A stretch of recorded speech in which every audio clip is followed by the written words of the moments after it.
Hi, I'm Marcel, and welcome to me screaming into the void, mostly about books. The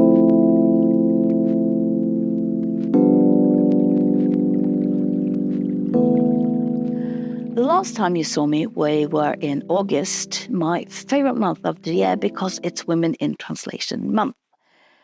But then something happened. I'm at work and I had to put everything else aside, which means I had to put a pause on my project of presenting all 100 books from Biblio's list of 100 most voted for women in translation books.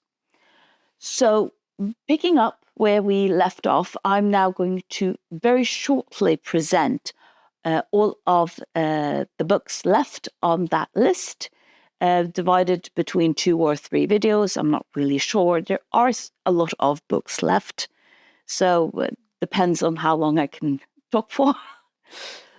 And the reason why I wanted to do that is because I am interested in looking at systems. I like looking at lists as a whole, not because of the individual books, but because of what can the list tell us. I don't expect you to read all 100 books and love all 100 books, because the books on this list is too varied for anyone to love everything on that list, myself included. I didn't read any bad books on this list, but I did read books that I loved, some of my new favorite books, and books that I thought were, well, it's okay, it's not my cup of tea. That is fine. We can't love everything here. But if you are interested in a deeper review of any of the books, please let me know and I'll make that. And I'll also, again, make this sort of analysis, my thoughts of in a separate video. So now, very shortly, going through the rest of the books on that list. Number 80, because we had to jump over 80 and 79 because they were difficult to get a hold of. Number 80 is Extracting the Stone of Madness by Alejandra Pizarnik. This is a book of poetry, and the theme of the book I thought was very interesting because it's a reflection of how language can make it difficult to speak, how we can struggle with putting things into words, or how things can, despite having the words for them, still not really feel like it is important, or that it sort of puts everything I wanted to say into praxis. And I just wanted to read one of the books here. The Words That Heals. While waiting for words to be unearthed by language, someone is singing about the place where silence is formed. Later, it will be shown that just because it displays its fury doesn't mean the sea or the world exists. In the same way, each word says what it says, and beyond that, something more and something else.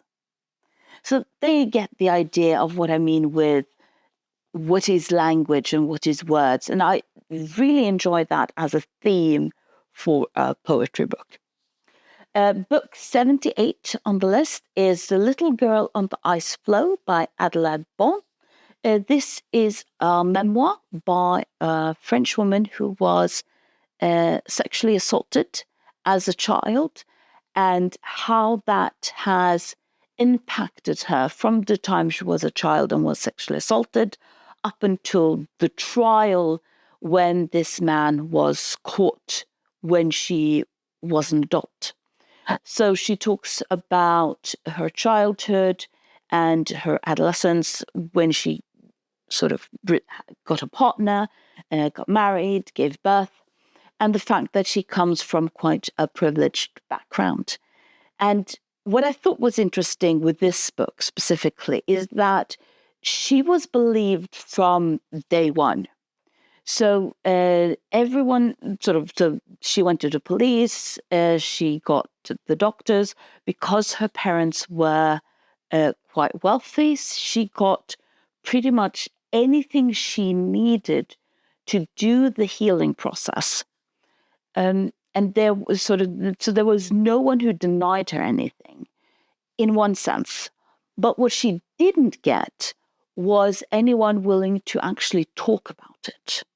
So while no one said that it's shameful or it's wrong to talk about the sexual assault, no one asked her about it. No one talked about it. No one gave her a language to understand what had happened to her. And the frustration that she felt growing up, not having any language to talk about it and understand it, and the ways that she sort of has to use the language that she gets as an adult to, in a sense, gain back her control over the narrative of her own story. Then we are making a jump because I've already talked about some of these books. And book 72 is My Heart Hemmed In by Marie Ndiaye. And this is, again, sort of talking about some of my new favorite books. I absolutely love this book. So it starts with a teacher. And we are in I don't know really when we are, but she's a teacher and she is suddenly shunned by everyone, both she and her husband. And the entire book is just trying to peel back what is actually going on here. Why is she slowly being pushed out of all sort of social interactions? Why is she losing her job? Why is their children not wanting to talk to them anymore? We don't know that, and the main character doesn't really know that, or at least doesn't allow us to know that she knows it. So it's a form of psychological horror where the main character is ignorant, and because it's sort of written from a first perspective, we don't know what's going on. So we are just following along this sort of madness of a reaction to an action we do not know what is. Then we have book 71, The 10,000 Things by Maria Darmou. This is a family drama on a little island about a woman who is going through stuff with her husband and therefore has to move in with her grandmother. And the book is sort of about the relationship between her mother, and her grandmother, and the different sort of female roles that they take and how these different female roles interact both within the family, but also sort of in the society at large, especially with her grandmother, who is sort of known for being sort of a woman of the old ways, in lack of a better term. And what I liked so much about this book is how it illustrates so brilliantly the lack of communication between these three women, because life has sort of pulled them in so many different directions. So it really highlights sort of the difficulty of how can we, who love each other, who care for one another very deeply, coexist in a society where we all need to coexist. Book 70 is Confession by Kanea Minato, and this is again one of my probably new favorite books. It's about a woman who's a teacher who discovers that her two of her pupils has killed her daughter. And that's where the book starts. So the book is, of course, about how this woman reacts and the reaction to her actions, and also how different people are talking about and trying to understand what has happened, both regard to her reaction to this, but also in regard to why these two children have decided to take the life of a very young child. And it talks so much about the psychological aspect. It talks a lot from different people's perspective. We, for example, also get the perspective of one of the children who did this murder. And that was such a wonderful part of the book. So I can't really talk too much about any of the books, but this was so wonderful. My one complaint was probably that it was only talking about the relationship between mothers and children. Sort of fathers were just there in regards to all of the topics that she discusses. But again, absolutely wonderful book. Then we have a book 69, Arthur's Island by Elsa Morante. And this is a book about Arthur, who is living on an island with his father, and his father chooses to get married. And Arthur is sort of moving from the stage in his life from being a young boy who idolizes his father to having to come to terms with, is his father as perfect as he believed he was when he was a child? And this book is so Freud, it becomes almost comical. I started to, she was writing sort of very serious passages about how, and then suddenly he started to fall in love with this woman who was his father's new mother. And I was cackling because, of course, he fell in love with his mother. Of course he was going to do that because the book wasn't Freud enough. Book 68 on the list is History, also by Elsa Morante. And this is a book about a Jewish woman and her two sons in the time before, during, and after Second World War in Italy. And there are several things that I enjoyed about this book. One, because I hadn't read much about Italy sort of during the Second World War. And so it was interesting to just get a glimpse into that. But mostly what I enjoyed was the relationship between the mother and the oldest son, because this is a very poor family. And there is really nothing for the oldest son to be socialized into. There are no scripts. So he is drawn to Mussolini's sort of fascism. He becomes a part of youth groups that go around, and he gets a sense of purpose by being a part of these groups, while his mother is at home debating whether or not she is going to tell her son that she is Jewish, and by extension, he is Jewish. So he is going out beating up people for them having the same things that he has set in the eyes of this ideology. So the relationship between those two, and how the eldest son sort of just, the way he processes everything that he goes on. I didn't like the eldest son. By no means, he is not a likable character.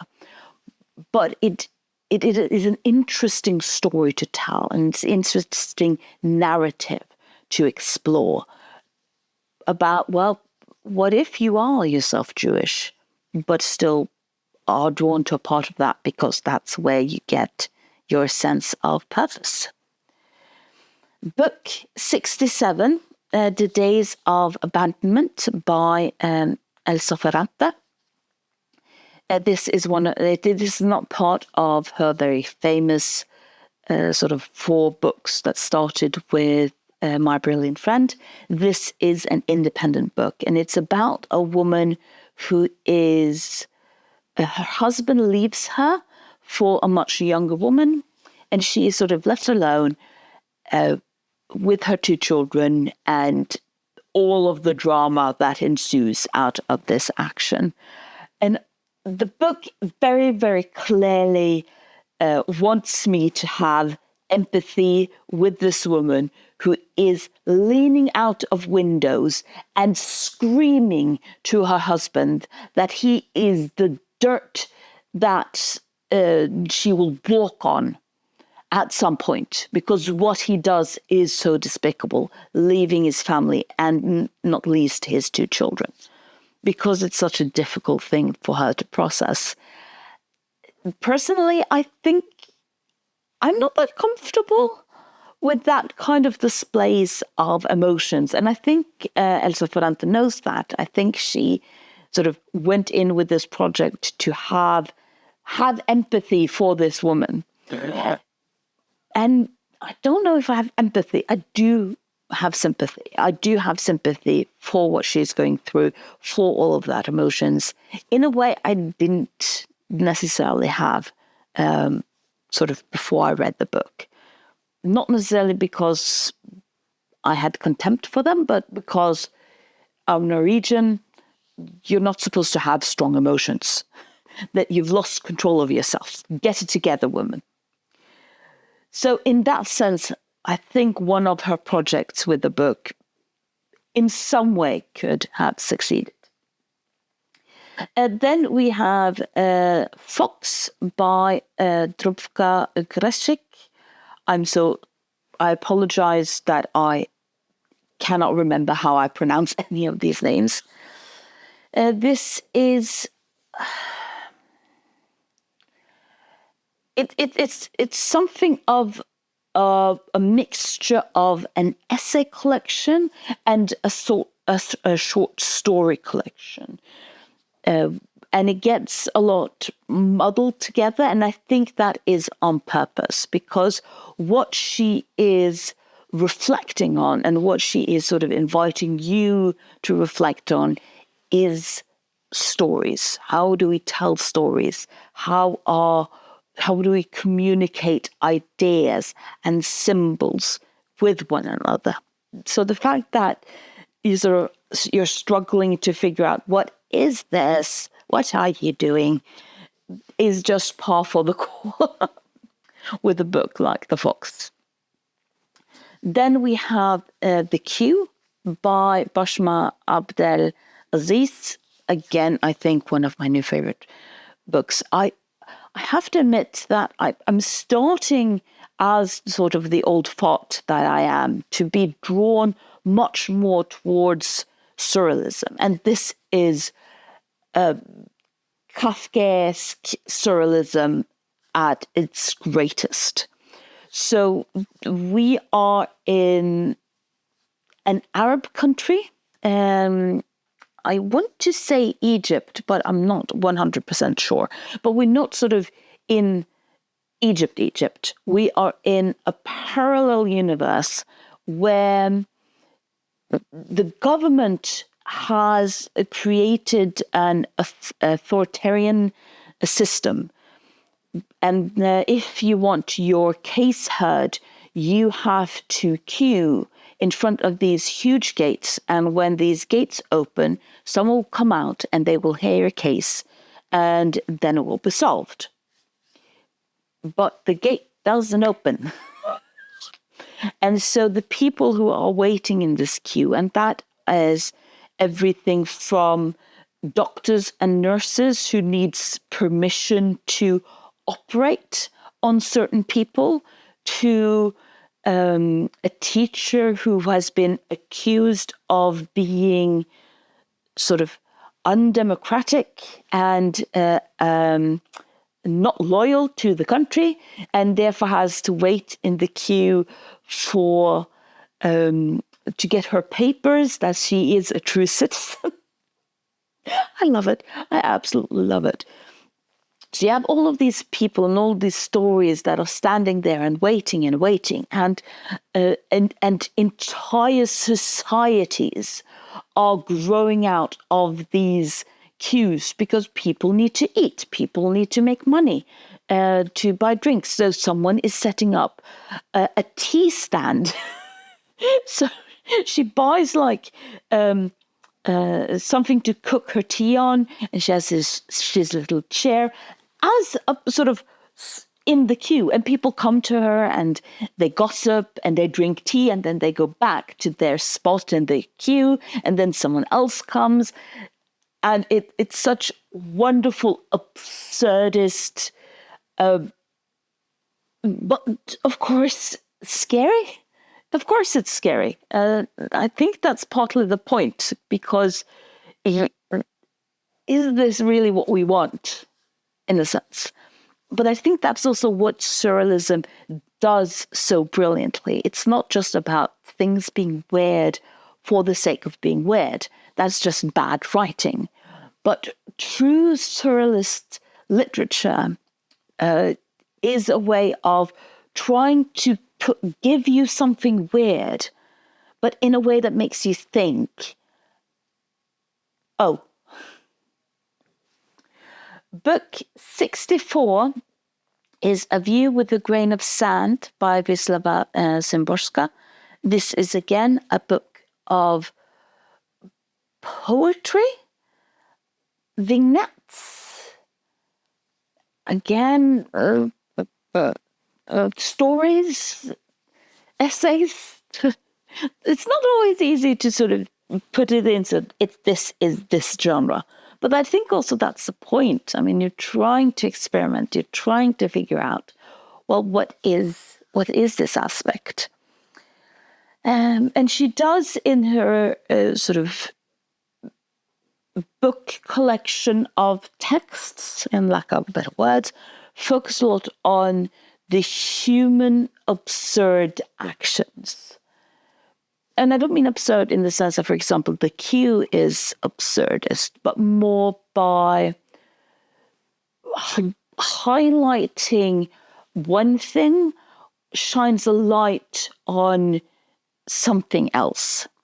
So you show two things by just highlighting one thing. And I'm going to read one of her, and this is a poem. This is part of a poem, and to sort of show what I mean with it. My sister doesn't write poems, and it's unlikely that she'll suddenly start writing poems. She takes after her mother, who didn't write poems, and also her father, who likewise didn't write poems. I feel safe beneath my sister's roof. My sister's husband would rather die than write poems. And even though this is starting to sound as repetitive as Peter Piper, the truth is, none of my relatives writes poems. My sister's desk drawers don't hold old poems, and her handbag doesn't hold new ones. When my sister asks me over for lunch, I know she doesn't want me to read her poems. Her soups are delicious without ulterior motive. Her coffee doesn't spill on manuscripts. So that's what I mean with talking about her sister also highlights herself and sort of the comparison of the life between that. So it's sort of what happens between people. That is the focus on her poems. Book 63, we have Faces in the Crowd by Valeria Lucelli. And this is a book between a Mexican translator in the US and the author that she is now wanting to promote and translate. So you have two sort of parallel stories going, and the focus sort of is because both are sort of writing their life stories. And of course, then it brings up in how can we trust our memories? How can we trust that this is actually what happened? And by having these two narratives in two different settings, but still connected through his writing, you can, in some sense, both confirm and sort of prove each other wrong, because she will write, and then I remember this and this and this about his writing, and he like, yeah, and then I did this and this and this about that writing, and sometimes it matches and sometimes it doesn't, because how can we actually trust our own memories? Book 62, The True Deceiver by Tove Jansson.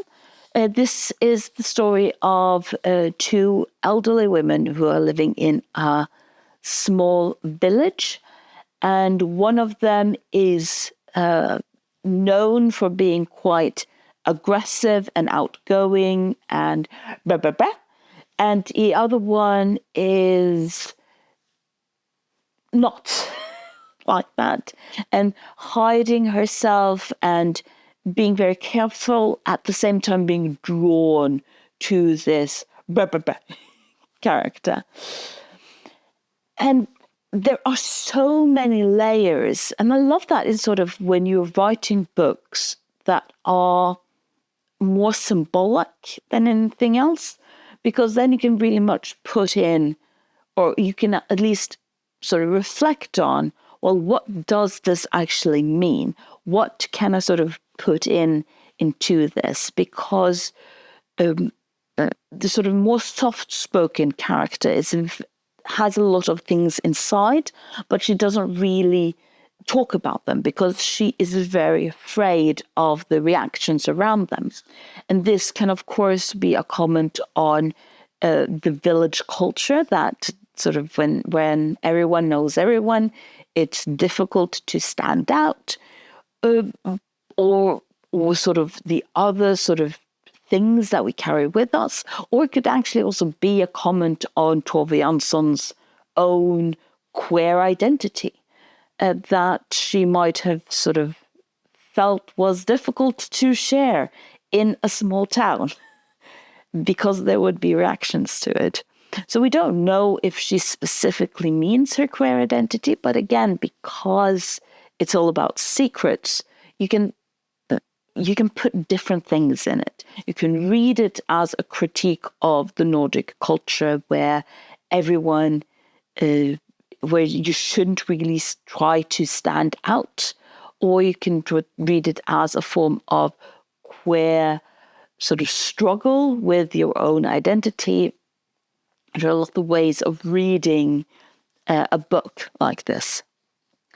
Then we have book 62, The Second Sex by Simone de Beauvoir. This is a huge classical philosophical text about women and women's rights. Simone de Beauvoir is one of the main philosophers who talked about women not being born, but being created, that she is socialized into womanness. And Simone de Beauvoir, of course, talking about this in a quite negative way, because she's created into the other to do sort of the tasks that need to be done, but that men don't want to do themselves. And the aspect now of women being socialized into womanness and the otherness, and is sort of so commonplace now that sort of the idea that we have social roles and a social identity is sort of quite accepted. And you can discuss them, of course, but they're accepted that those are things. So it was kind of nice to read where that came from, or one of sort of the main voices that promoted that. Then we have Thus Were Their Faces by Silviana Ocampo. This is a collection of short stories that are quite unsettling, but you don't know why they are unsettling. Then you don't know, there is something just off in all of them, but you don't know what it is. And so you're sort of reading it with this sort of unease in you, trying to figure out when is the other shoe going to drop? What am I looking for here? What is going on? And she is, of course, one of the things I've learned throughout this project is that South America, with its magical realism, has so many wonderful horror authors, especially female horror authors, who have written these, again, psychological horror books where it's not what happens that is scary, but it's the why am I uneasy that is brilliant about it. And on spot 59 on this list, we have The Faculty of Dreams by Sara Strindberg.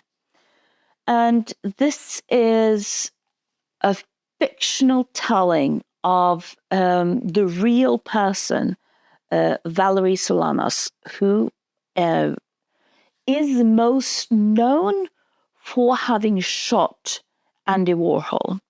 So Valerie Solanas was an author, feminist, worked along a lot with regarding to sex work, as someone who had worked with sex work, with women's rights, with the queer topic, written Scum,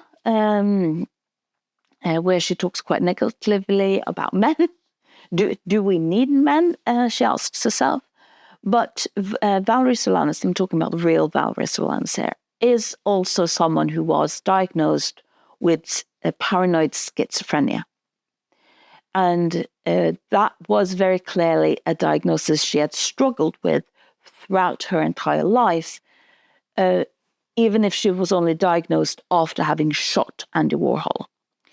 And she is also someone who grew up being the victim of a lot of sexual abuse. And despite the book being interesting, but despite the book sort of drawing a lot of parallels, especially around the view of sexuality and the use of the body in sex as an act, and the consequences of that, and what then happens to the owner of those bodies. All of that is so interesting. And yet I am struggling with that this was a real person. And this was a real person who was very, very sick. And what do we then do with that balance? What do we then do with understanding that? How do we ethically relate to the topic of that? And I don't have any easy answers. That was just, when, because I read the book, I thought it was very interesting. And then I read about who she was. And I just went, oh. So if you have any thoughts on that, let me know. By all means, there should be a discussion about it. On spot 58, we have just Poems by Sappho. This is, of course, the woman that gave us the words for sapphic and lesbian from the world of Lesbos, because she wrote love poems about women, being a woman, and they're so cute. One of the things about her poems is that I read a lot of, I don't know if it's irony or if it's sarcasm, but one of those things. And I assume that the irony and sarcasm is meant as irony and sarcasm. Based on everything else I know about what people have told me about Sappho. So, hopefully. But you never know. Then we have a mouthful on spot, 57, Mouthful of Birds by Samantha Schweblin. This is again South American short story author who writes this psychologically uneasy books where you sort of are, what is going on? What is this unease? What is happening here? What I really enjoyed with especially Mouthful of Birds, because sometimes when I read short story collections, it's very often quite fragmented. It's, I like that story, I didn't like that story, and that was fine. I enjoyed myself. But what I really enjoyed with The Mouthful of Birds isn't necessarily just the stories themselves, but the way they've been curated and the way they were presented. And I could see a very clear theme in how the stories started off fairly normal. I didn't actually realize that this was supposed to be like a thriller/horror book when I read the first short story. And then they became gradually just more weird and absolutely wonderful, but more uneasy the more I read it. So you had this sort of build up in her stories. So I really like the way that the short stories worked, building on one another. Then we have book 56, People in the Room by Nora Lange. Now, she is South American, but her parents were Norwegian immigrants, so that's why I pronounced her name the way I did. And this book was so wonderful. It's about a young woman who starts spying on 3 women across the street from her. And she is putting more and more, sort of the imagination that she puts into this becomes more and more insane. And you are really starting to, at sort of the halfway point of the book, I was really sort of worried that, oh, where is this going? No. Where is this going? Who am I following here? What is this person? Because you don't know it. You don't see it because she it's written from the first person. And so you're gradually pulled into this weird narrative where you are like, what is going on? And you just have to join in for the ride. And again, South America is so good at psychological horror. Such a brilliant, so many brilliant authors about psychological horror from there. And then we have book 55, Family Lexicon by Natalia Ginsburg. And this is about a middle-class family in Italy before, during, and after the Second World War, who are all socialists. And it was very interesting to read this book in contrast to History by Elsa Morante, because they're both talking about the same time in Italy, talking about the same issues in Italy, but where one is talking about the working class, family lexicon is talking about middle class. And so you're sort of getting two different narratives and two different views on the same things that are happening within Italy in this time. And the way that it's sort of, what do you have resources to do and who chooses to do what based on those resources. But be aware that in this book there is a lot of surprise racism. I mean, usually I wouldn't sort of point out that a book set in a fascist society will have racism in it, because to me, sort of, you should be prepared for racism when you are talking about fascism or Nazism. But this racism in this book caught me kind of off guard. So just a trigger warning for that one. Surprise racism. Then we have on spot 54, we have The Wall by Marlene Haushofer. And this is about a woman who wakes up in a small village. I think it's in Germany or Austria or that area of Europe. She wakes up one day and there is a wall, an invisible wall around sort of the cabin that she has been sleeping in. And everyone she can see on the other side of the wall is dead. So this is very much a science fiction story, and one of the topics I'm probably going to talk about. Very few of them on this list, surprisingly. But so the book then follows her and how she then keeps herself alive, the animals on the farm alive.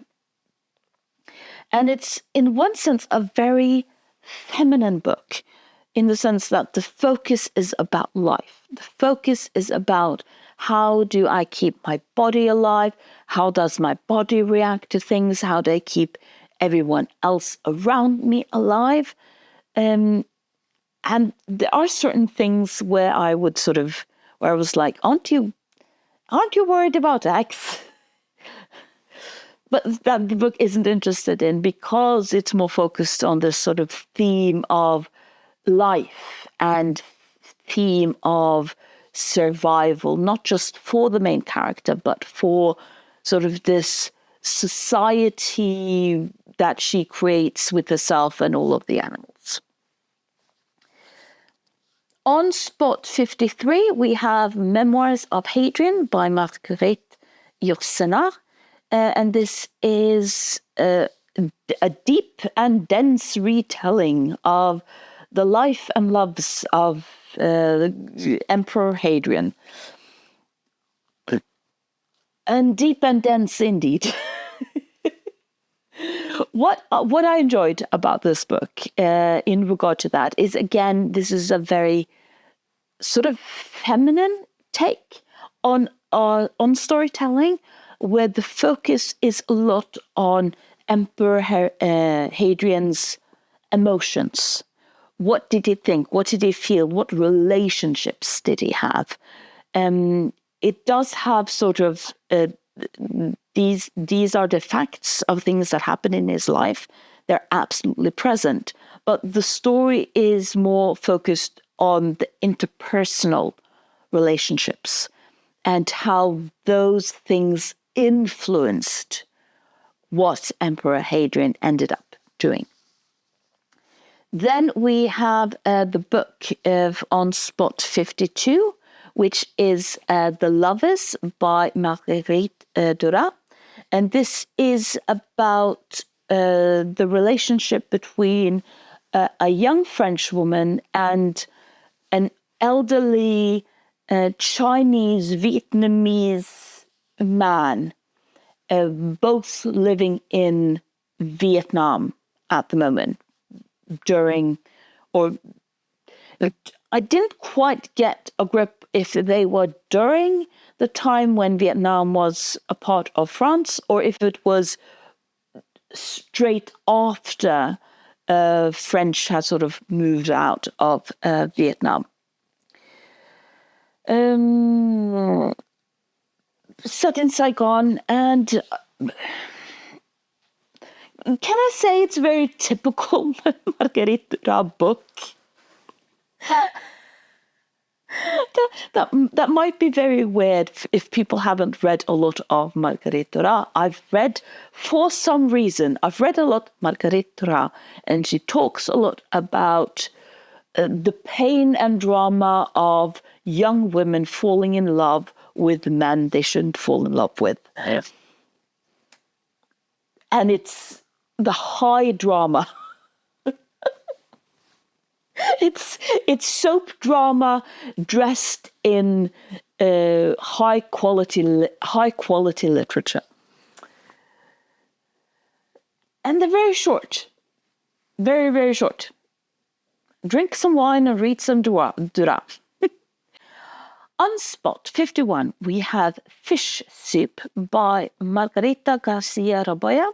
This is a short story collection where the themes of all of the short stories, in some way or other, are talking about how we struggle to connect with one another, how we are sort of always not really seeing one another, how we are passing one another without, when all we want is connection. One of the things that I really liked with regarding to reading this book, because it had to make me think about it, is that the book is written very lightly and very, I want to say, humoristically. I want to say that this is dark comedy, that it's meant to highlight the tragic themes in the book by writing it almost comedically. But I'm not sure. So if anyone else has read this book, please let me know if your thoughts on it is also that this was dark comedy in a sense, or if I'm sort of reading something else into it. Then we have book 50, and this is Seeing Red by Lina Morena. And this is about a woman who moves to a new place where she is struggling in general, because that's what a lot of immigrants do. But she is enjoying herself, and then she realizes that she's slowly going to lose her eyesight. And there is something so interesting with the way that it's written, with regard to so many of the repetitions in the languages. You, for example, have and this and that sentences after one another, or you can have sentences that are like my head, my hands. And the fact that there is something a bit sort of repetitious about the writing results in an almost manic or panicked reading of it. And I don't mean manic in the sense of out, but more manic in the sense of desperation. What is going on? Having some kind of control over this thing that is now happening with her, where she is slowly losing control over her eyesight in already a situation where she is so vulnerable, being an immigrant. On spot 49, we have Go Went Gone, written by Jenny Effenbeck, and this is about Richard, who is a professor who has just retired and decides to volunteer for an immigration group. And this book is the writing in this book is interesting in how it both highlights and doesn't highlight Richard's emotions, because the book is very introverted, but it's not introspective. And that, when you read it, it clashes with one another. So it's very introverted on Richard. It's very detailed on what Richard does. Then Richard does this, then Richard does that, then Richard does this. But it says so minimal about Richard's emotions. We have no idea what he is thinking or feeling on the inside in most of the book. So we just see him making all of these choices, but we are like, but why? Why are you doing this? What is happening? How is this impacting you? Why? What? Where are we now? So this way, this very sort of introverted book sort of forces you to then have to deal with Richard's emotions, or better yet, lack of emotions, because you then have to start thinking, but why is this happening? Oh, maybe this is the thing, or maybe this is what's happening, or maybe this is why he's reacting the way he's reacting. So we end up having to be introspective on Richard's behalf because the book isn't. Did you see what she did there? Then on spot 48, we have Strange Weather in Tokyo by Hiromi Kawakami. And this is about a middle-aged woman who, drinking in a bar, meets up with her old teacher, who is now in his 80s, and they form a weird relationship, weird friendship. And one of the things I started to think about The Maid and the Professor, because the stories are, in some sense, very similar, with the middle-aged woman and the elderly man, and an unlikely friendship who grows out of it.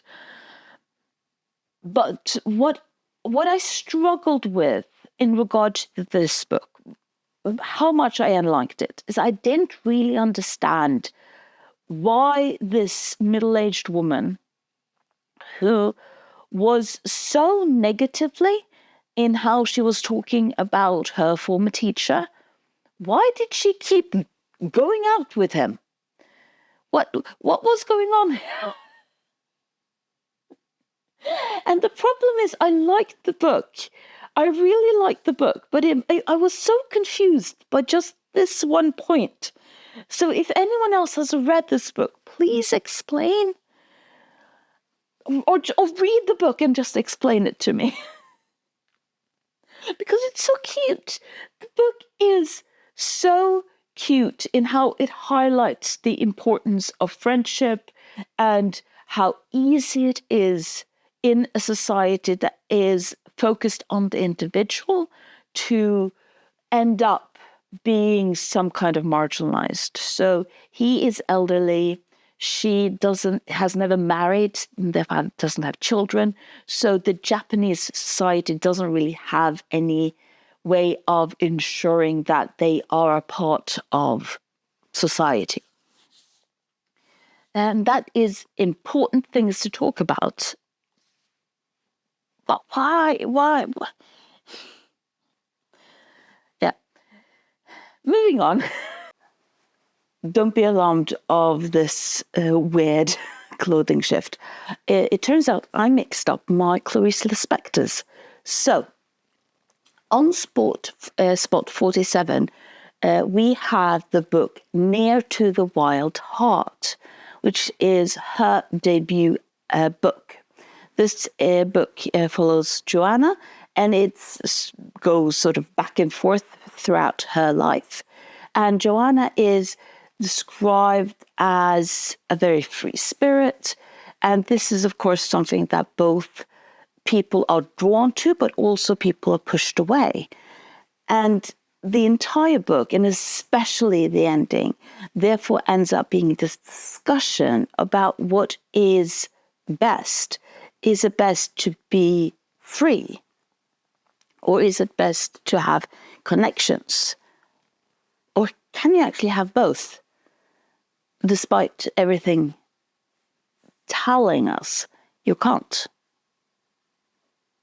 Now on to the regular program.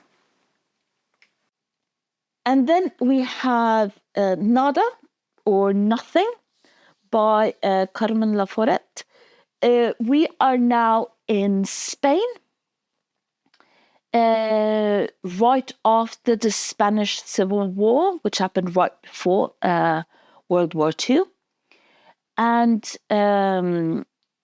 Andrea is a girl who grew up in the countryside and has now moved to Barcelona, being 18, to go to university. And she ends up living with her family who lives in Barcelona. Her parents are dead, and this is a book that deals a lot with the trauma that the Spanish Civil War gave to its population, about how paranoid and how broken people were, especially the grown-ups, who were the ones who had fought in the war, fought against one another. That's what civil war means, after all. And when then Andrea comes, she was a child during the Civil War. She was sort of, in some sense, protected, yet not really protected, living in the countryside. So her only problem is that she just wants freedom. She sort of was protected by the nunnery. She was protected by the fact she was on the countryside, and she now just wants to be free. And this wish and desire to be free is then sort of straight into the trauma that her family in Barcelona has survived or not survived, depending on who you ask. And how do you deal with that? How do you deal with something that could so easily result in generational trauma? And the thing I really enjoyed about that book was, of course, Andrea and her character, because she's 18 and she has lived so sheltered. And it would have been so easy to read her as some kind of brat, especially when we, throughout the book, get these sort of small glimpses into the lives of all of the other characters that should sort of tell Andrea that things are so much more complicated than she thinks that they are. And they are just going straight over her head because she's not ready to sort of deal with it. She's not mature enough to deal with it. But that's the point. I was so stupid when I was 18. I was so stupid. Because you're supposed to be stupid when you're 18. You don't know anything yet. And that, I think, sort of endears me so much with Andrea, who is she's struggling with, why don't I understand why this isn't working? Because that's just something you need to learn and deal with. And how do we then do that in the sense that then of course, doesn't give Andrea all of this generational trauma? So Andrea was, to me, quite endearing, because I remember being that age and being that oblivious and self-centered even when everything around me says that I shouldn't be. So Carmen Lafora did, and she was just, I think, 23 when she wrote this book. So she did give a very warmth to Andrea without sort of explaining everything away. She's not sort of, oh, poor Andrea, of course she doesn't understand it. She really, so you know that Andrea is messing up here, but you can understand why she is doing it. And then the last book I am going to talk about in this video is book 45, Memories of a Polar Bear by Yoko Tawada. And this is a book about 3 generations of polar bears. I'm sorry. It's such a cute book. It's weird to talk about it because some of the themes that she talks about in this book with the polar bears are quite sort of dramatic. Again, because the polar bears are symbolism for otherness. And you could pretty much just put in any kind of otherness here. But you have 3 generations.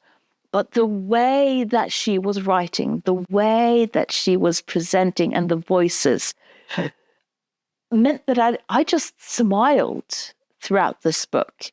Not because it's cute.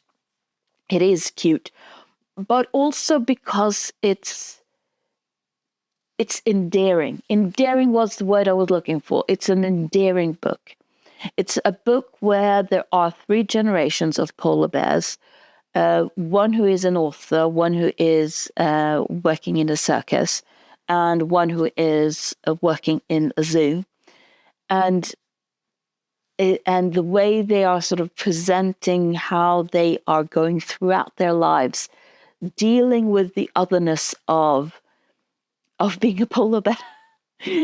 And it's quite endearing. And it sort of, it made me, I really, really liked the 3 characters in that book.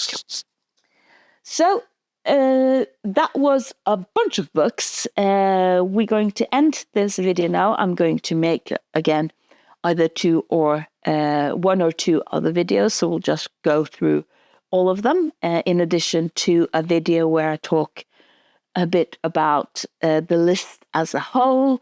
What did I think about it after doing all of this project? Which were my favorite books? You might have picked up on some of my favorite books. So have you read any of the books on the list? What did you think? Do you want to read any of the books? Do some of them seem kind of enticing? And what are your favorite books by women in translation? And thank you for listening to me screaming into the void.